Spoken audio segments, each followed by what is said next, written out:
Friends, आप सब कैसे हैं?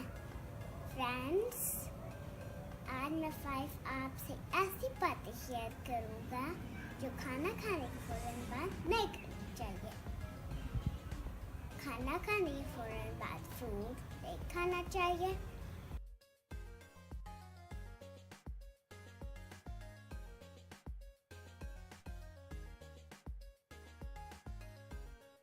खाना खाने के फौरन बाद टी नहीं पीनी चाहिए।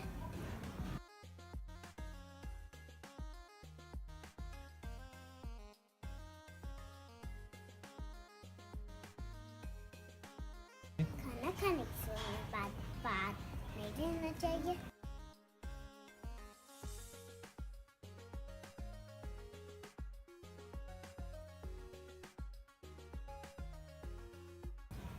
खाना खाने के फौरन बाद वाक नहीं करनी चाहिए।